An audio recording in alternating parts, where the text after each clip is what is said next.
নামাজ আদায় করে। এক সন্তানের জন্য বাবার প্রথম চাওয়া তার নামাজ, এক স্ত্রীর জন্য স্বামীর প্রথম চাওয়া নামাজ,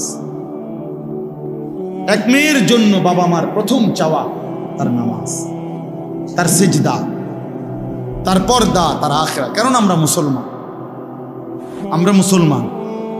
আমরা বেঈমান না, আমরা দুনিয়াদার না, আমাদের গন্তব্য আখিরাত। আজ যদি আমরা মুসলমান ভুলে যাই আখিরাত, তো আখিরাত মনে রাখবে কে? হিন্দু বৌদ্ধরা, ইহুদি খ্রিস্টানরা? ওরা তো বুঝেই না কিছু। আল্লাহ তো কোরআনে বারবার বলছে ওরা বোকা, আহম্মক, লা ইয়াকিলুন, লা ইয়াফকাহুন। কোরআন সুন্নাহ বিহীন, তারা তো দলালিম মুবিন, স্পষ্ট গোমরা। আল্লাহ তাআলা বলছে মুমিন, আমি তোমাকে ঈমান দিলাম, নবী রাসূল দিলাম, আমার আসমানি কিতাব দিলাম, যুগে যুগে বুঝাইবার জন্য উলামা কেরাম দিলাম, তারপরও কথা রাইলা কেন? এই কয়জন ছেলে পেলে বাবা, তোমরাই বলো ভাই, কিসের অভাবে নামাজের গুরুত্ব বুঝলা না? কি আল্লাহ চেনো নাই, না রসুলের নাম শোনো নাই, নাকি কোনো আলেমের মুখে কোনোদিন শোনো নাই, না কোরআন শরীফ কোনোদিন দেখো নাই, নাকি কোনো মসজিদ দেখো নাই জীবনে কোনোদিন, নাকি কোনো আজান শোনো নাই কোনোদিন?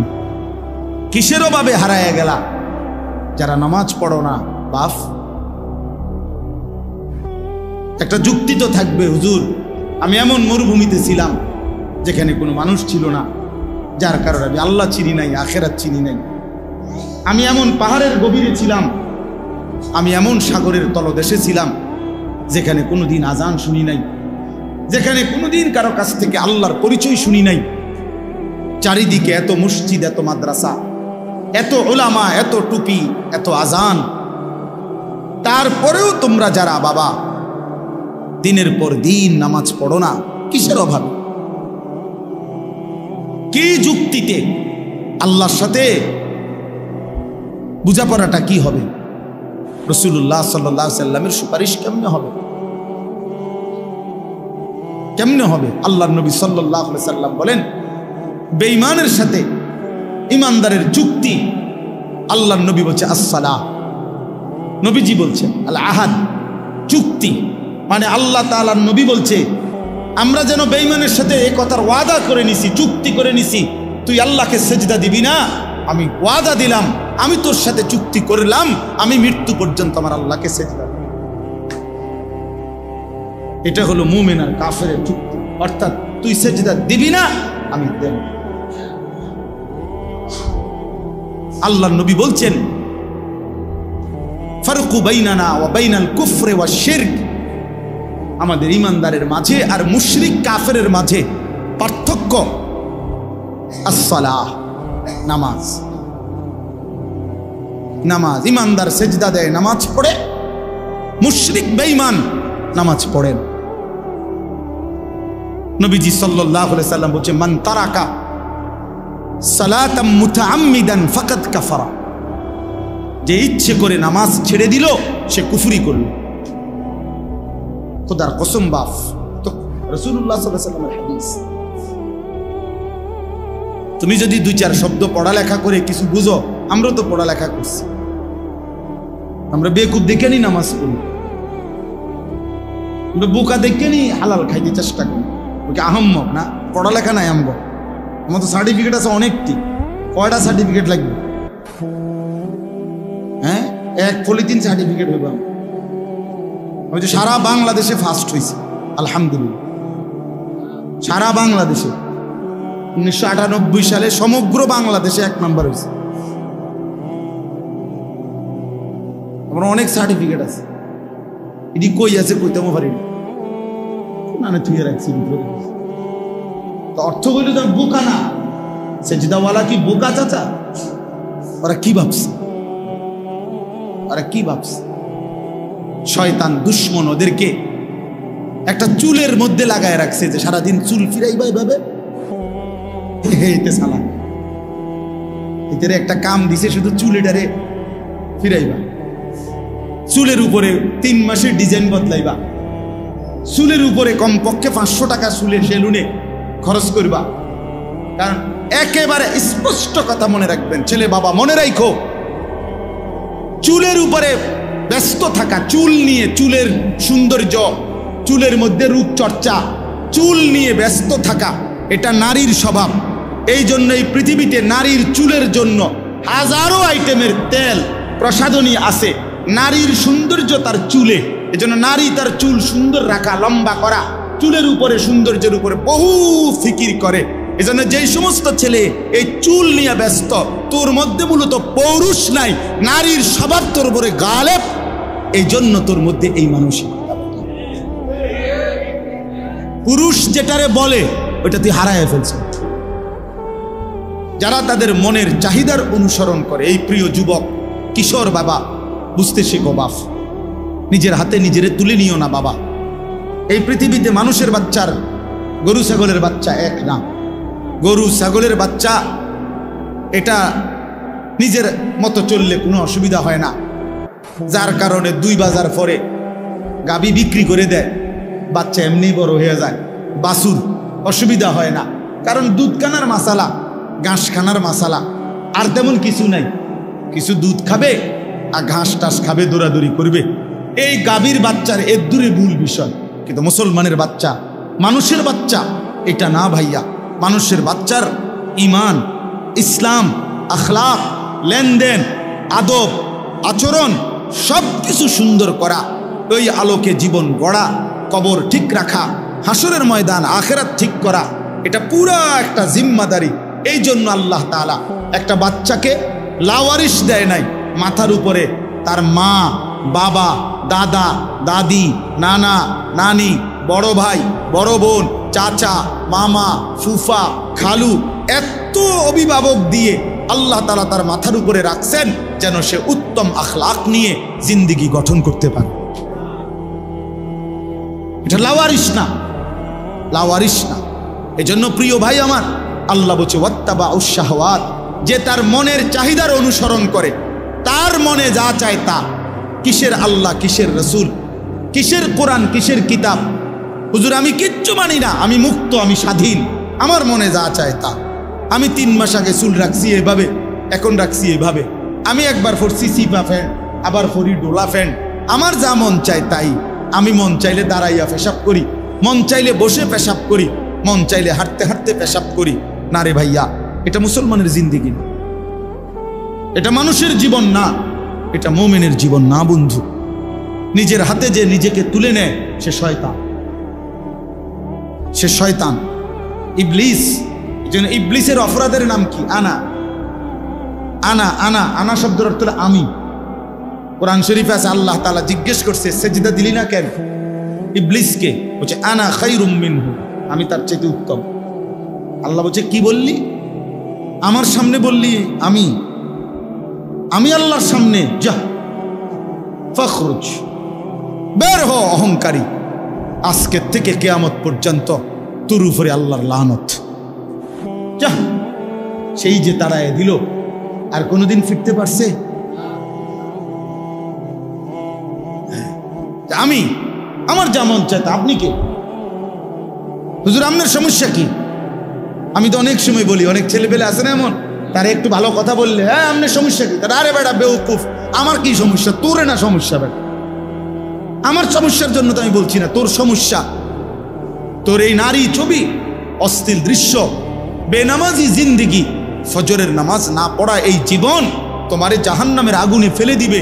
আমি তোমারে মায়া কইরা ধাউ ধাউ আগুন থেকে বাঁচাইতে চাই, এই জন্য ডাকছি। তোমার সমস্যা আমার হবে কেন? সমস্যা তোমার। নবীজি সাল্লাল্লাহু আলাইহি সাল্লামের হাদিসে আছে, নবীজি বলছে আমি চেয়েছি আমার একটা একটা উম্মত কোমরে জড়াইয়া ধরে হলেও জাহান্নামের আগুন থেকে বাঁচাইতে। সর্বশেষ কথা, ফাসাউফা ইয়ালকাউনা গাইয়া, আল্লাহ বলে এই 2টি মন্দ অভ্যাস যারা তাদের নামাজ নষ্ট করে, মনের ইচ্ছা মতো চলে, তারা নিকৃষ্ট প্রজন্ম, মন্দ উত্তরসূরি। আমি আল্লাহ তাদেরকে জাহান্নামের সবচেয়ে নিকৃষ্ট গর্ত গাই, এই গাই নামক গর্তের মধ্যে ছুঁড়ে মারে। পুরা জাহান্নামের মধ্যে সবচেয়ে নিকৃষ্ট একটি আযাবে, সবচেয়ে ভয়ঙ্কর একটা গর্তের নাম হলো গাই। তাফসীরে আছে। আশ্চর্য কথা হলো নবীজি বলছে এই জাহান্নামের ওই গুহাটা এতটা ভয়ঙ্কর, জাহান্নামের বাকি অংশ আল্লাহর কাছে পানাহ চায় যে আল্লাহ আমি জাহান্নামকেও ওই গর্তে ফেলিয়ে দেব। হাদিসে আমি জাহান্নামকেও কি করেন না ওই গাতার ফেলে। আল্লাহ বলছে ফাসাউফা ইয়ালকাউনা গাইয়া, আমি ওই নাফরমান যে নামাজ নষ্ট করে আর তার মনের মতো চলে, আমি তার সেই গাই নামক জাহান্নামের গর্তে ছুড়ে নেব। আল্লাহ বলেন যে বান্দা তওবা করে গুনাহ ছেড়ে আমি আল্লাহর দিকে ফিরে আসে, ও আমানা এবং আমি আল্লাহরে মেনে নেয়, ও আমিলা সালিহান এবং নেক আমল করতে থাকে, ফাউলাইকা ইয়াদখুলুনাল জান্নাহ, আমি আল্লাহ ওয়াদা দিলাম এরা সকলেই জান্নাতেই প্রবেশ করবে। ওয়ালা ইউজলামুনা শাইআ, কোনো জুলুম করা হবে না। অর্থাৎ পিছনের ওই গুনাহগুলোর কারণে লজ্জা দেওয়া হবে না, বরং তওবা করে ফিরে আসলে, নতুন করে বন্দিগি শুরু করলে আমি আল্লাহ এখন থেকেই তারে জান্নাত দিয়ে দেব। এই জন্য প্রিয় ভাই, প্রিয় কিশোর, নওজোয়ান, বয়স্ক বাবা, আমিও, আমরা সবাই মিলে চলেন আল্লাহর দিকে ফিরে আসি। কার দিকে বলেন না? কার দিকে ফিরা দরকার? নবী সাল্লাল্লাহু আলাইহি সাল্লামের সুন্নাতের দিকে। আল্লাহ তাআলা আমাদেরকে তৌফিক দান করেন। আল্লাহ, ছোটবেলায় আমরা যখন মোটামুটি পড়ালেখা করতাম, আমাদের বুঝের বয়সে আমরা ছোটবেলায় দেখছি যে ডাক্তার, একজন ডাক্তারই এমবিবিএস ডাক্তার সব রোগের চিকিৎসা করত। যে কোনো রোগীকেই ওনারা ঔষধ দিত আগে। কিন্তু আজকে 30 বছরের ব্যবধানে আইসা, 20-25 বছরের ব্যবধানে আইসা এখন পরিস্থিতি হলো এমন, মানব দেহের প্রত্যেক অঙ্গের আলাদা আলাদা স্পেশালিস্ট ডাক্তার, আলাদা আলাদা ডিপার্টমেন্ট। নাক কান গলা আলাদা, চক্ষু আলাদা, ব্রেনের আলাদা, অনেক ডিপার্টমেন্ট, অভাব নাই। আলাদা আলাদা বিষয় ডাক্তার। আগে এমন ছিল না, আগে একই ডাক্তার সব ওষুধ দিত। কিন্তু পরিবেশ পরিস্থিতি, প্রয়োজনীয়তার বিবেচনায় ভিন্ন ভিন্ন আলাদা আলাদা ডিপার্টমেন্ট করা হয়েছে। তাইলে একটা সময় আমরা মাদ্রাসায় পড়তাম, দেখা গেছে ছোটবেলাতেও দেখছি, নুরানিতে পড়তাম, তো এক ওস্তাদ সকাল থেকে নিয়ে রাত 10টা পর্যন্ত এই 10 জন 20 জন 30 জন বাচ্চাকে সব বিষয় উনি একাই পড়াইতেন। সময়ের প্রয়োজনে এখন বিষয় ভিত্তিক আলাদা আলাদা শিক্ষক ভিন্ন ভিন্ন রাখা আছে। তাইলে পরিবেশ পরিস্থিতি প্রয়োজন বিবেচনায় একই বিষয়কে অনেক সময় ভাগ করা হয়, কাজটা যেন বেশি হয়, প্রয়োজন যেন বেশি পূরণ হয়। আমাদের দেশে আলহামদুলিল্লাহ একটা সময় এলাকা 10 গ্রাম 5 গ্রাম মিলে ওয়াজ মাহফিল একটা বা দুইটাই হইত। 10 গ্রামে দেখা গেছে 5 গ্রাম মিল্লা একটা মাহফিল। আমি এমন একটা মাহফিলেও গেছি, একবার 2-3 বারই গেছি ওইখানে, কিশোরগঞ্জের দিকে। ওনারা বলছে যে হুজুর আমরা আশেপাশের মোট 10 উপজেলা মিলে এই একটা মাহফিলের আয়োজন, 10 গ্রাম না, 10টা উপজেলার লোক একসাথে হয়ে বিশাল মাহফিল। তাহলে এক সময় এমনটা ছিল। সময়ের প্রয়োজনে এখন এলাকা ভিত্তিক, মহল্লা ভিত্তিক বিভিন্ন প্রয়োজনে আলহামদুলিল্লাহ এখন অনেক মাহফিল আগের চাইতে 10 গুণ বেড়ে গেছে। প্রতিটা মসজিদওয়ালা মনে করে ওনাদের মসজিদের জন্য একটা বাৎসরিক মাহফিল করা দরকার, মাদ্রাসাওয়ালা মনে করে মাদ্রাসার জন্য একটা বাৎসরিক মাহফিল দরকার। কবরস্থানওয়ালারা মনে করে কবরবাসীদের রুহের মাগফিরাতের জন্য একটা মাহফিল করা দরকার। এরকম অনেকভাবে প্রবাসীরা মনে করে যে আমরা প্রবাসীদের উদ্যোগে একটা মাহফিল হওয়া দরকার। এরকম বিভিন্ন ভাবে আলহামদুলিল্লাহ অনেক মাহফিল এখন বেড়ে গেছে। এই মাহফিলগুলোর পরেও আবার ওলামায়ে কেরাম প্রত্যেক শুক্রবার দিন জুমার নামাজে বয়ান করতেছে। বছরে 52 সপ্তাহ, এক বছরে 4-12-48, প্রতি মাসে 4 সপ্তাহ 4টা জুমা। আর 4 মাস আছে এমন যেখানে জুমা হয় 5টা। যেমন এই যে আগস্ট মাস আসতেছে, আগস্ট মাসে 5টা জুমা। তো 52টা জুমায় মনে করেন একই মহল্লার মসজিদে একই মানুষগুলোর সামনে এক বছরে 52 বার খতিব সাহেব বয়ান করেন। এরপরেও আল্লাহর কথা শোনাবার বলবার যে পরিমাণ প্রয়োজন তা আসলেই পূরণ হয় না। আল্লাহর কথা আরো বেশি বলা দরকার, আল্লাহর দিকে আরো বেশি ডাকা দরকার। আপনারা বুঝবেন, একটি মহল্লার মধ্যে, একটি দেশের মধ্যে, আমাদের শুধু বাংলাদেশেই মনে করেন টেলিভিশন চ্যানেল অনেক অনেক 100-এর উপরে। এ দুনিয়াবি সামান্য খোঁজ খবর, মুখানে কাজ্জা লাগছে, মুখানে মারামারি লাগছে, মুখানে সিনজি উল্টাইয়া গেছে, মুখানে বাস অ্যাক্সিডেন্ট করছে, এই কথাগুলা, এগুলাও কমপক্ষে 100 চ্যানেল একই দিনে প্রতি ঘন্টায় ঘন্টায় প্রত্যেকেই প্রচার করে। প্রত্যেক ঘন্টায় 12 ঘন্টায় 12 বার কি হয় সংবাদ প্রচার।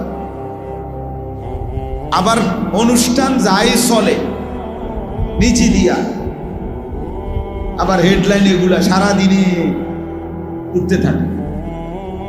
ওই খবর 24 ঘন্টায় দুনিয়ার খবর শোনানো হয়। ঘন্টায় ঘন্টায় তো একবার বলে, আবার লেখা এগুলা উঠতে থাকে, শিরোনামগুলা। এই সব ভাবে দুনিয়া বলা হয় বিভিন্ন ভাবে, কিন্তু বাস্তবিক অর্থে ওই পরিমাণ, যে পরিমাণ দুনিয়াবি কথা আমাদের সামনে পেশ হচ্ছে, আখিরাতের কথা ওই পরিমাণ পেশ করা হয়। এখনো বলা হয় না, আরো বেশি বলার দরকার। আখিরাত যে সফর যেটুকুর, ওই সফরের প্রস্তুতি ওটুকু। দুনিয়ার সময় অল্পই, আখিরাতের সময় অনেক লম্বা, অনেক লম্বা। কুরআনুল কারীমের মধ্যে আছে, আল্লাহ তাআলা বলেন, ফি ইয়াউমিন কানা মিকদারুহু 50,000 সানা। হাসরের ময়দানের একদিন আল্লাহ তাআলা বলেন 50,000 বছর। সরাসরি কোরআন শরীফের আয়াত, 50,000 সানা, 50,000 বছর একদিন। এখন হাসরের ময়দান মোট কতদিন চলবে সেটা আল্লাহই জানে। যদি 10 দিন চলে বিচার কাজটা, রাসূলুল্লাহ সাল্লাল্লাহু আলাইহি ওয়াসাল্লাম বলেন, ফুল সিরাত যেটা পার হইতে হবে সকলকে, 30,000 বছরের রাস্তা। মুহাদ্দিসিনে কেরাম বলেন, সর্বশেষ যেই ব্যক্তি কবরে যাবে, ইসরাফিল ফু দিলে হতে পারে তাকেও কবরে থাকতে হবে 40,000 বছর।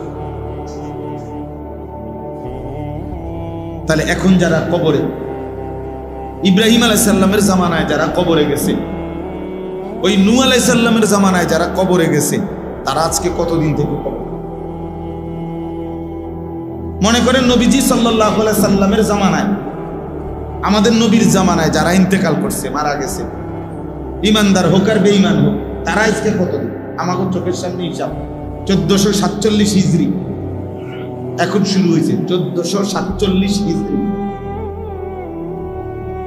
শুরু হয়েছে, এই যে মুহররম মাস, যেটা শেষ অংশে এখন আমরা আছি।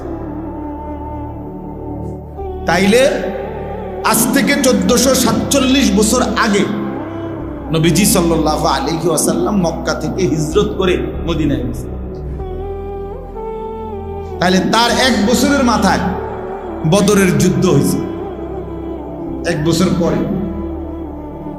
তাহলে বদরের যুদ্ধ হয়েছে ধরেন আজকে 1446 বছর।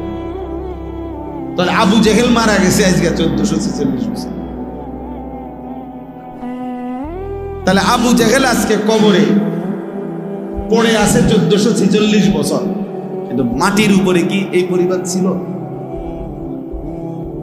মাটির উপরে ছিল 60 বছর, 70 বছর, 63, 50, 70, 80, এরকম 60-70 এর তো বেশি না। তাহলে আমাদের একদম সহজ হিসাব যে মাটির উপরে আমরা ছিল কতক্ষণ। ফেরাউন আজকে মাটির নিচে কতদিন, নমরুদ আজকে মাটির নিচে কতদিন। এই জন্য আখিরাতের সফর লম্বা, পরকালের সফর লম্বা। মান মাতা ফাকাত কামাত কিয়ামাতুহু, বুজুর্গানে দিন বলে যার মৃত্যু হলো তার কিয়ামত, তার আখিরাত শুরু হয়ে গেল। কারণ সে তো আর কোনোদিন 1000 কোটি চেষ্টা করেও পৃথিবীতে আর আসবে না।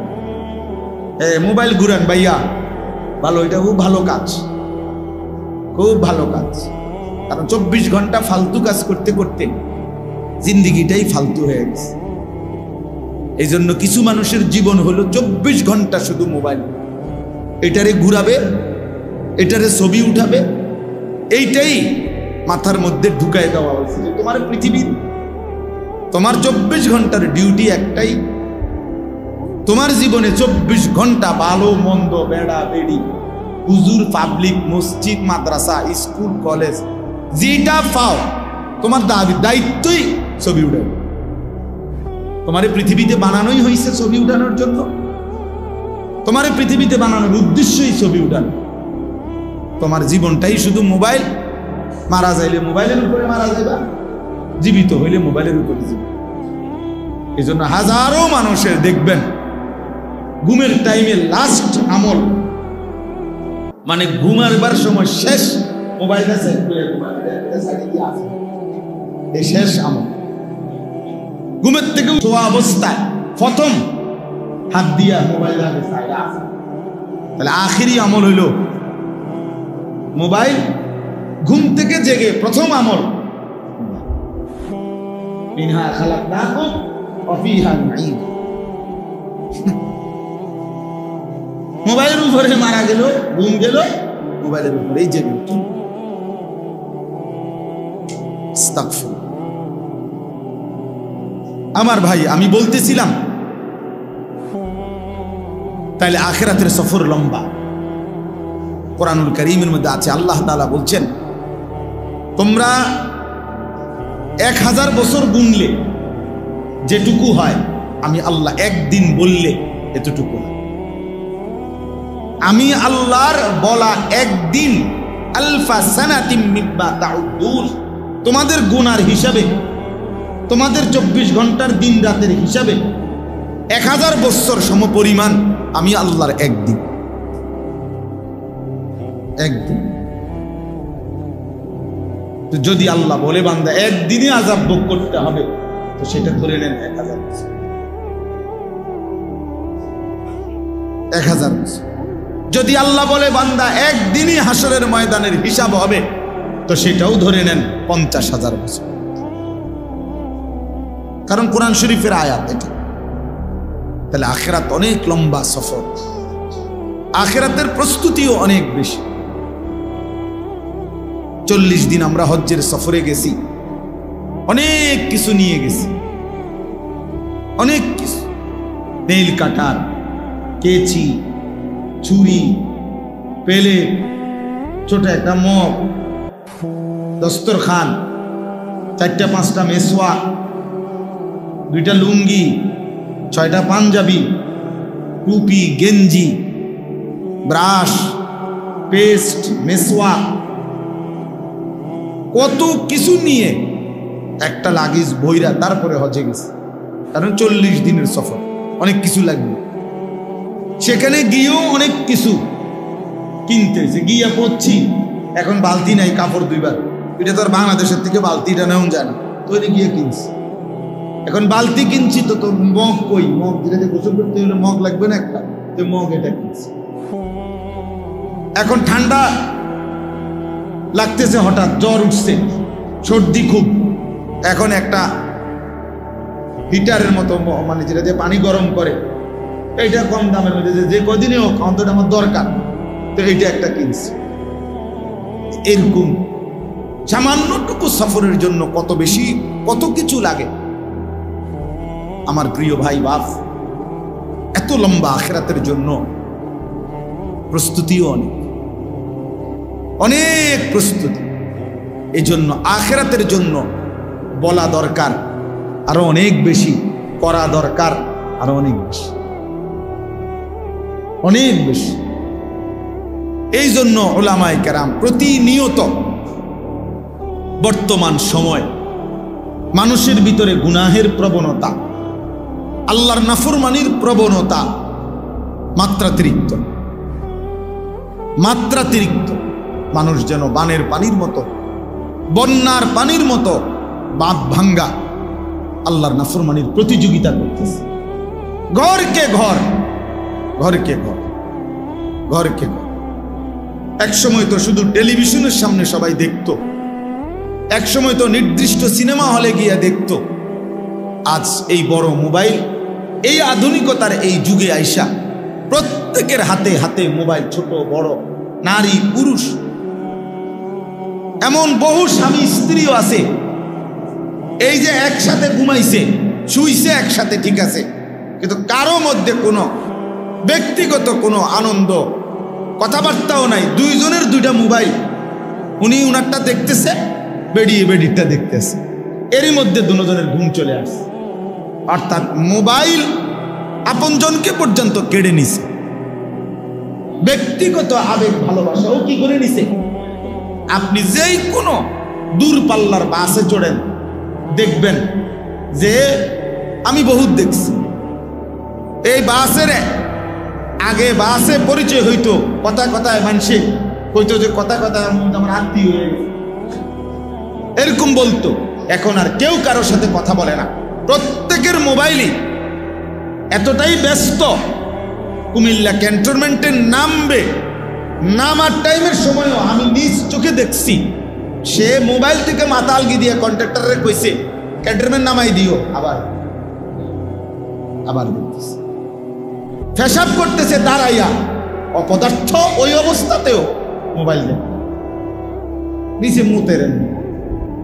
এটা কি গায়ে মুতে না মায় রাস্তাত মুতে, এত কিছু দরকার, মোবাইল টিপতেছে।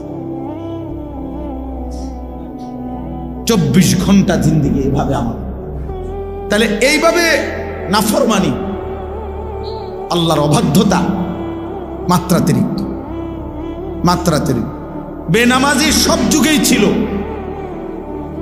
কিন্তু এখনকার সমাজ এই পরিমাণ সাহসী যে দিনের পর দিন, বছরের পর বছর ভদ্র ভালো ফ্যামিলির মুসলমানের ছেলে মেয়ে এক ওয়াক্ত নামাজ পড়ে না, এটাকে বাপ মাও কিছু মনে করে না, সমাজ পরিবার এলাকা মহল্লার চাচা জ্যাঠা দাদারাও কিছুই মনে করে, কিছুই মনে করে না,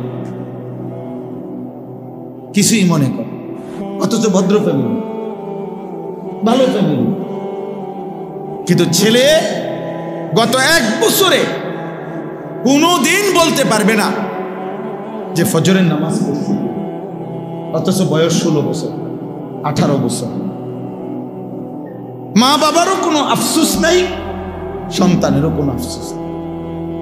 এটা যে কোনো অপরাধ, এটা যে একটা পাপ, এটা যে একটা অন্যায়, এই অনুভূতিটাও নাই। কি ভুলে গেছে তাও ভুলে গেছে, কি জানা নাই তাও জানা নাই।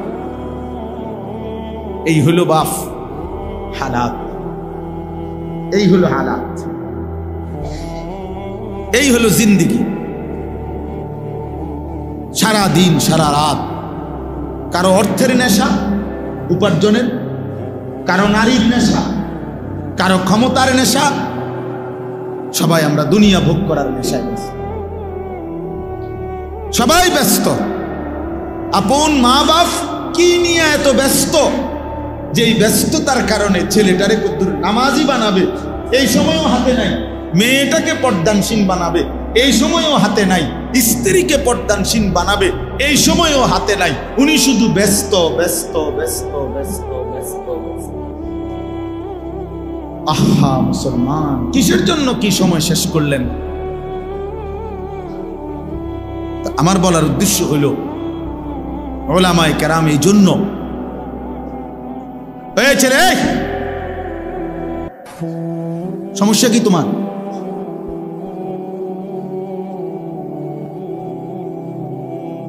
তাইলে উলামায়ে কেরাম এটা ভাবতেছেন যে আসলে মূল কথাটা হলো উম্মতকে, আল্লাহর বান্দাদেরকে, এই মুসলমান এই জনগোষ্ঠীকে আরো বেশি আরো ব্যাপক আল্লাহর কথা বলা দরকার বিভিন্ন আঙ্গিকে। এই জন্য আলহামদুলিল্লাহ আমাদের বুজুর্গ উলামায়ে কেরাম ইসলাহি মজলিস চালু করছেন। আবার ইদানিং কালে আইসা ব্যাপকভাবে শীর্ষ আলেম উলামা, বুজুর্গ আলেম উলামা, উম্মতের জন্য যারা ফিকির করে, ওনাদের ফিকির হলো মসজিদে মসজিদে, মহল্লায় মহল্লায়। ওই ভাই আপনি এতগুলো ছবি উঠাইয়া করবেন কি? এই যে আপনি করেনটা কি এখানে? নিজে নিজে ছবি উঠাইতে আছে, এটারে ঘুরাইতে আছে মোবাইল, এটারে আবার হাসতে নেছেন। মাশাআল্লাহ, আল্লাহ তাআলা আপনার বিবেকের উপরে রহম করেন। তো এই জন্য বললাম আমি ছেড়ে দেওয়ার মানুষ না, আমার কথা এক কথা, আমি জীবনে কোনোদিন দরকার হলে আর আসবো না, কিন্তু একবারই বলে গেল আমার হিসাব শোন। বুঝেন নাই কথা? আমি জনপ্রিয়তা দিয়ে ঘাস কাটমুনি, আমি তো ভোটে হারাইতাম না, তা আমি জনপ্রিয়তা দিয়ে করব? আমি তো কোনো প্রার্থী না নির্বাচনে। আমার আল্লাহর কথা বলা দরকার, বলা দরকার, একজন হোক 10 জন হোক, কিন্তু মনোযোগ দিয়ে শুনতে হবে।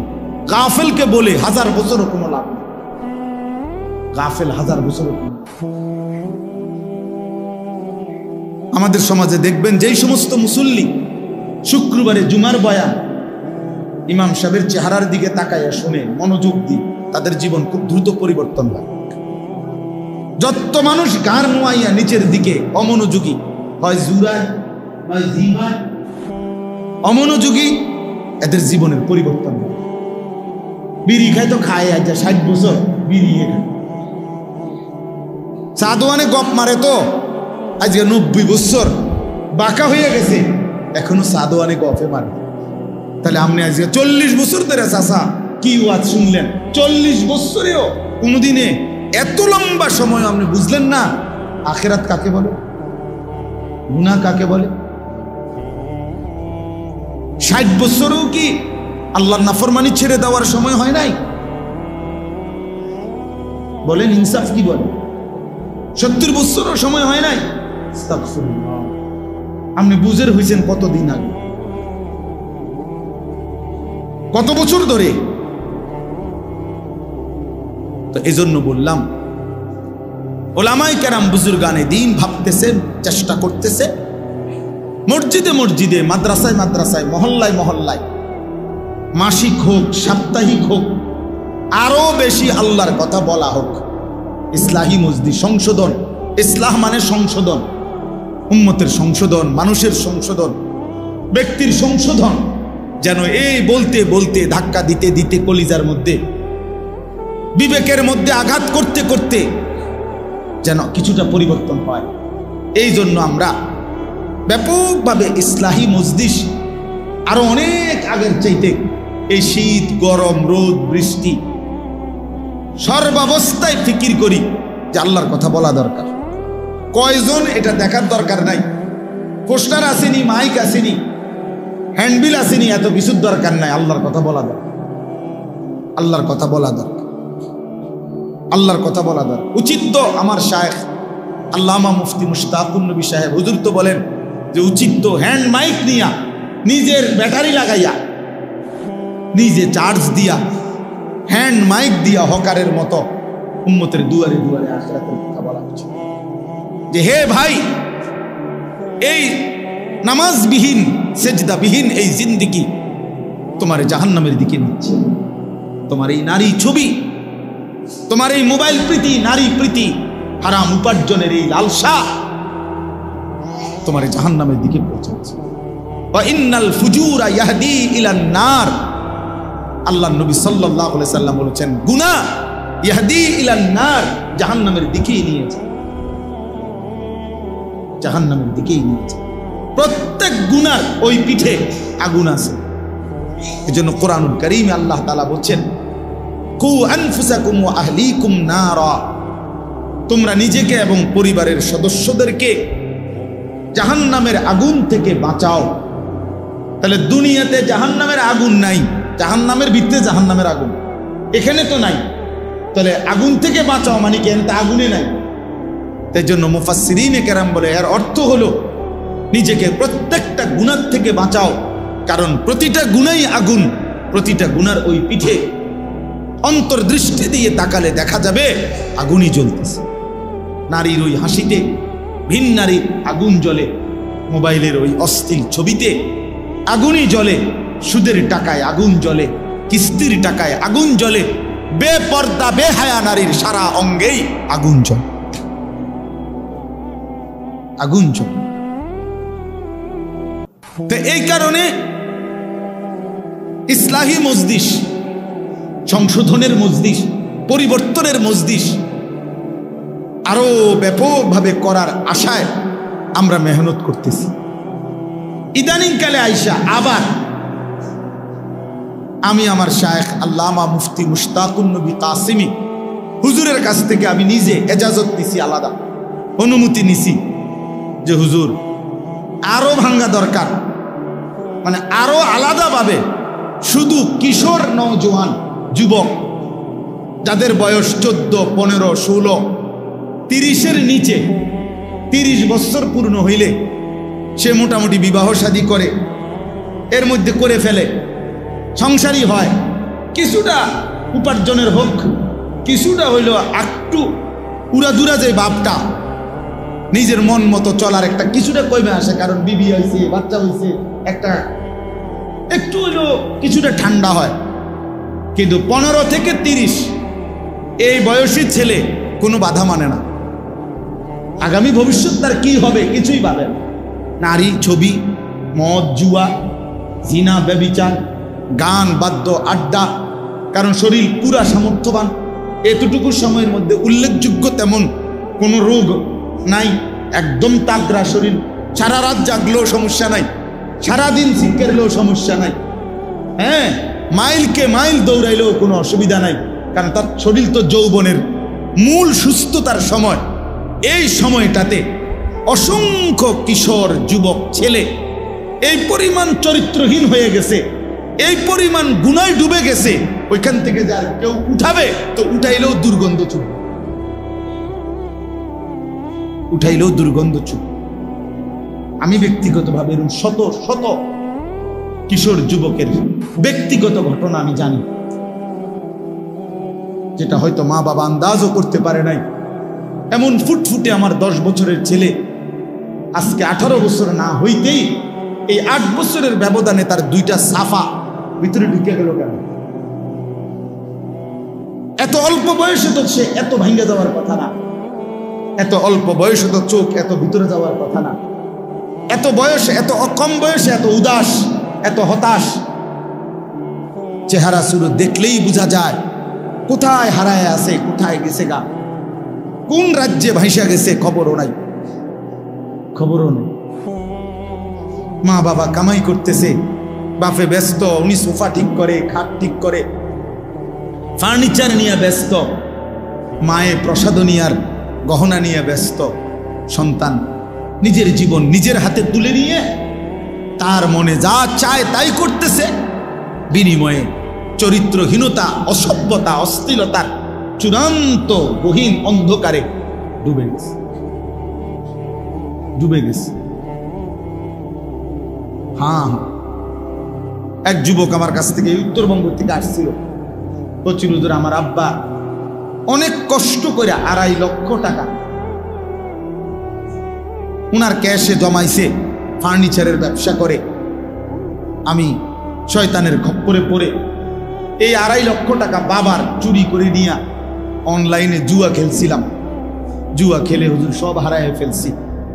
এখন বাবা আমার বাড়ির থেকে বের করে দিছে, কারণ আমার আব্বারও কিচ্ছু নাই, আমারও কিছু নাই। এখন আমি কি করবো? এই কাঁদতেছে জড়ায় ধরা, আর বলতে কিছুই বুঝতেছি না। এই জন্য আসছি দোয়ার জন্য। কি দোয়া করতাম, কি বলতাম? এরকম একজন, এরকম হাজার হাজার, এরকম শত শত, এরকম শত শত, অসংখ্য মেয়ে, অসংখ্য কন্যা, অসংখ্য বোন, কোন দুশ্চরিত্র অসভ্য কোন যুবকের খপ্পরে পড়ে নিজের ইজ্জত সম্ভ্রম হারায়া আজকে হয়তো পৃথিবীবাসীকে জানাচ্ছে না, কিন্তু ধুকে ধুকে মরে যাচ্ছে। হিন্দু ছেলের সাথে মুসলিম মেয়ে, হিন্দু যুবক কৌশল করে প্রেমের ফাঁদে ফেলে সর্বস্ব ধ্বংস করে বরবাদ করে একদিন নিজের মুখোশ উন্মোচন করে হারিয়ে যায়। আর ওই অসহায় মুসলিম মেয়ে নিজের জীবনটা বরবাদ করে। এই বাংলাদেশে এরকম অসংখ্য ঘটনা ঘটেছে এবং ঘটতেছে।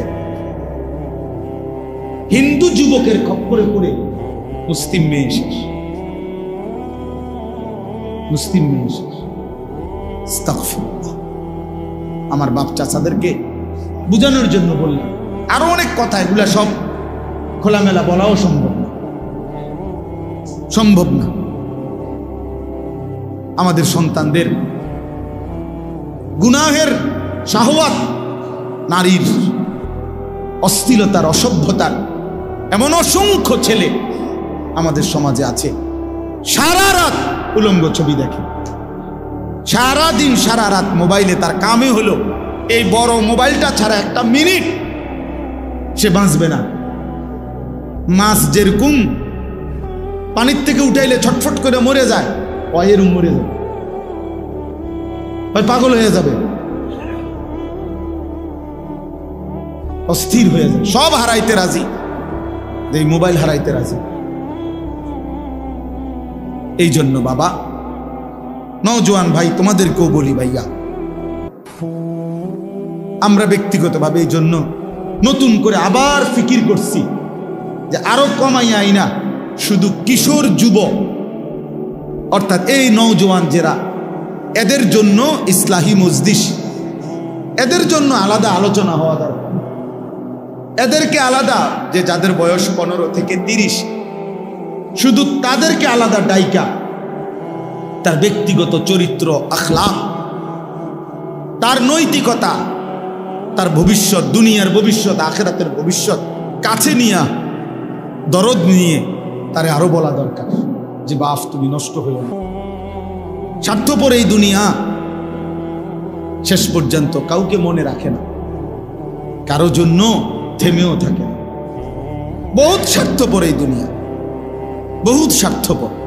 আমি বলছি কয়দিন আগেও, এই 2-3 দিন আগে আমি ফজরের নামাজের আধা ঘন্টা পরে আমার বাসার সামনের বাজারে গেছি, দেখছি একটা হাইয়েস আর ট্রাক অ্যাক্সিডেন্ট করছে, অনেক গাড়ি আটকায় গেছে।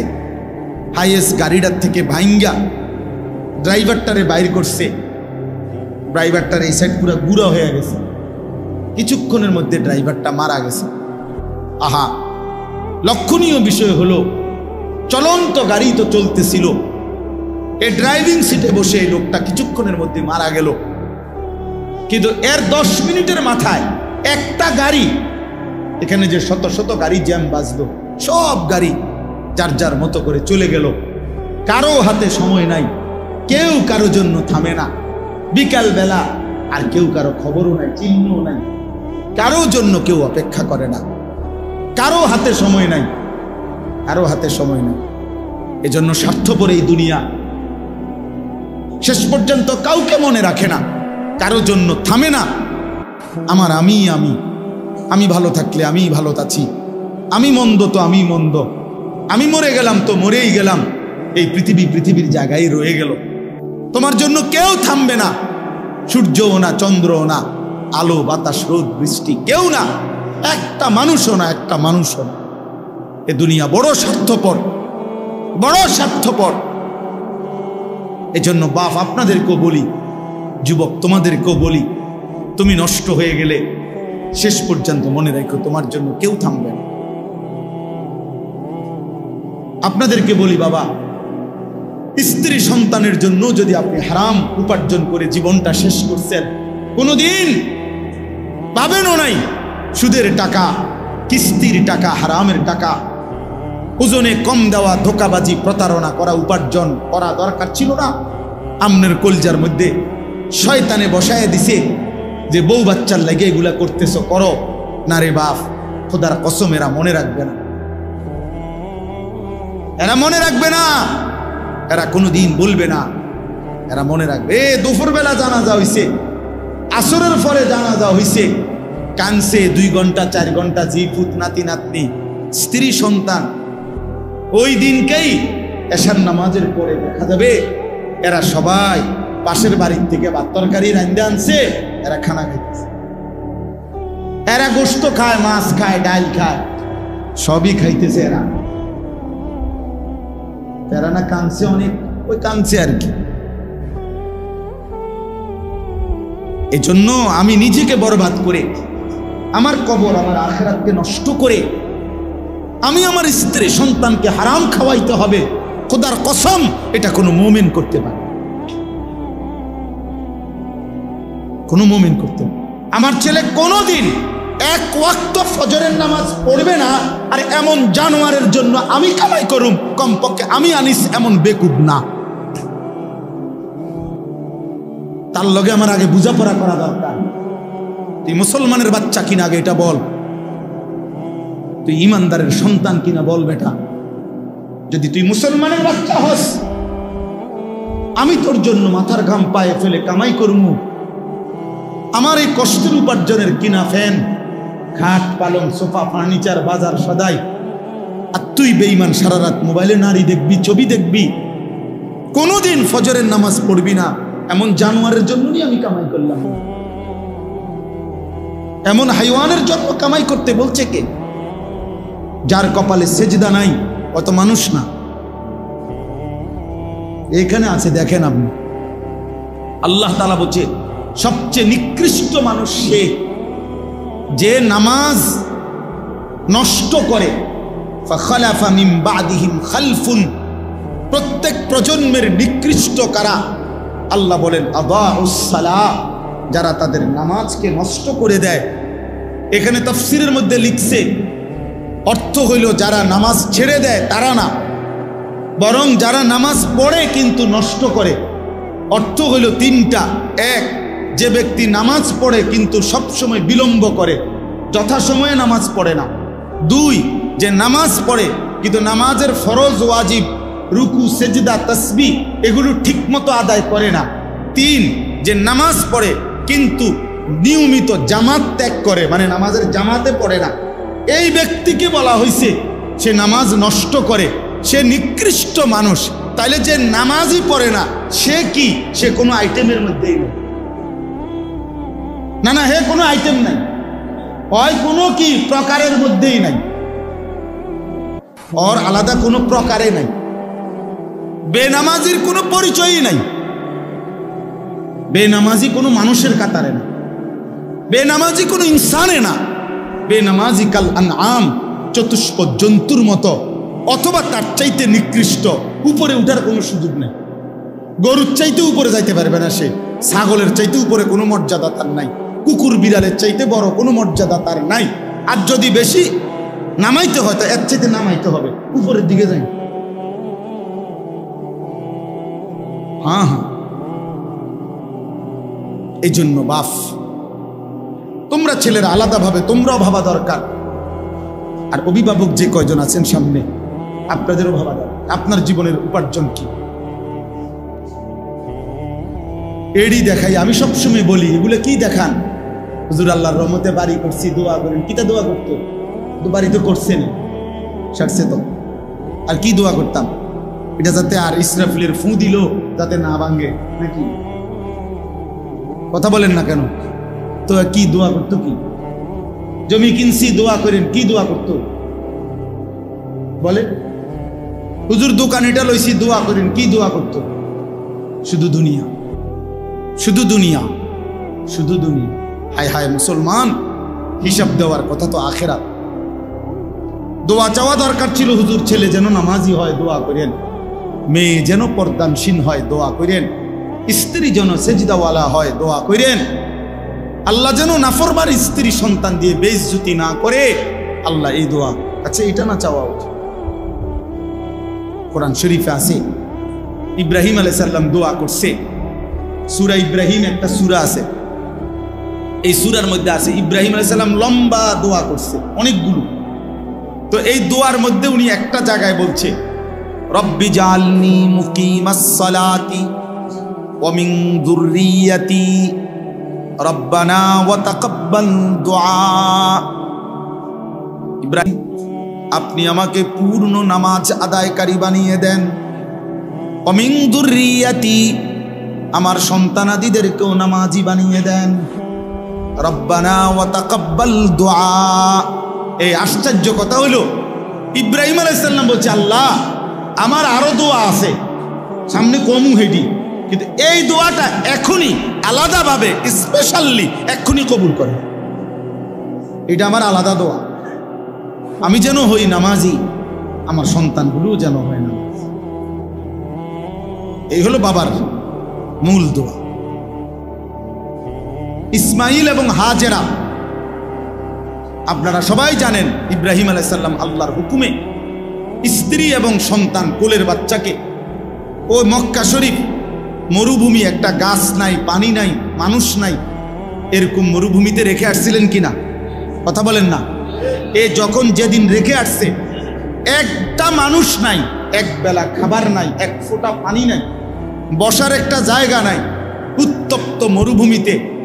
আপনার আজকে এত হাজার বছর পরে এসেও এখনো রোদেও শরীরটা ফাইটা যায়, মনে হয় যেন আগুন মারে।